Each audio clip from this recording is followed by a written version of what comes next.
कैसे हैं आप सब। Welcome to Guruji classes. आज हम डिस्कस करेंगे शिक्षा निर्देशालय की हिंदी की का कार्यपत्र 2 कक्षा 6 की वर्कशीट, जिसमें हमें एक पोयम है तो हमें उसे पढ़ना है। सूर्य देव जी हंसते आते हल्के ताप से हमें जगाते। इसका मतलब है सूर्य देव जी सुबह सुबह हंसते हुए आते हैं और हमें थोड़ी थोड़ी गर्मी से जगाते हैं। गर्मी में गुस्सा दिखलाते, सर्दी में सब जन को सुहाते।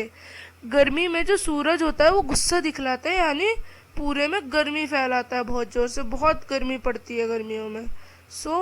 जो सूर्य है वो अपना गुस्सा दिखा रहा है एक तरह से अपनी गर्मी से। सर्दी में सब जन को सुहाते, और सर्दी में जब बहुत ठंड होती है तो हमें सूर्य देव ही सबसे अच्छे लगते हैं। धरती तपती अंबर तपता, अग्निदेव का ताप न घटता। इसका मतलब धरती यानी हमारी पृथ्वी तपती है, अंबर तपता है यानी ब्रह्मांड तपता है, पर जो अग्निदेव है उनका ताप नहीं घटता, यानी उनका जो टेम्परेचर है, उनकी जो गर्मी है वो कम नहीं होती। पल पल में दिन रात बनाने, कर प्रकाश वे प्राण बढ़ाते।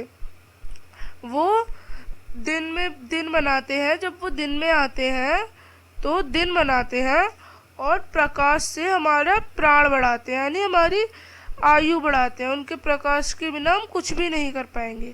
प्रातः काल पूरब से आते, सायंकाल पश्चिम को जाते, यानी सुबह सुबह वो पूर्व से आते हैं और छुपते कहाँ से? पश्चिम से। ऊर्जा का वह स्रोत है भारी, सभी ग्रहों को पालनहारी। यहाँ पे कह रहे हैं कि वो ऊर्जा का एक ही स्रोत है, एक ऐसा स्रोत सिर्फ सूर्य ही है ऊर्जा का, और कोई भी स्रोत नहीं है।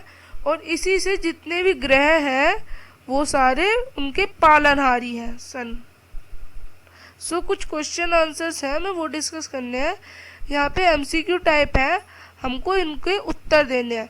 इस कविता का उचित शीर्षक क्या हो सकता है? इस कविता का उचित शीर्षक क्या रख सकते हैं हम? सूर्यदेव। क्या रख सकते हैं? सूर्यदेव। सूर्य हमें कैसे जगाते हैं? सूर्य हमें हल्के हल्के ताप को देकर जगाते हैं।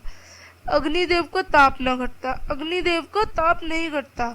इस पंक्ति से आप क्या समझते हैं कि जो उनकी गर्मी है वो कम नहीं होती। इसी तरह से चौथा है, सूर्य किस दिशा में उदय व अस्त होता है, कि सूर्य किस दिशा से आता है और किस दिशा में जाता है। तो सूरज पूर्व से आता है और छुपता कहाँ से? पश्चिम से। का सही है। कविता में आए तुकबंदी वाले शब्दों को खोज कर लिखिए। हमें तुकबंदी वाले यानी एक जैसे मिलते जुलते, जिन्हें हम राइमिंग वर्ड कहते हैं, वो शब्द लिखने हैं। जैसे आते जगाते, तो इनके आखिरी में बिल्कुल सेम सा लग रहा है ना, तो ये तुकबंदी के शब्द है। दिखलाते सुहाते, ऐसे यहाँ पे भी तपता घटता, इस तरह यहाँ पे भी आ रही है राइमिंग वर्ड की, यानी तुकबंदी की साउंड। भारी हारी, आते जाते। तो हमने 5 तुकबंदी वाले शब्द खोज दिए। तो ये थी हमारी वर्कशीट हिंदी की। कैसी लगी आपको?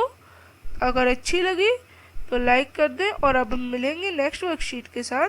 तब तक के लिए बाय।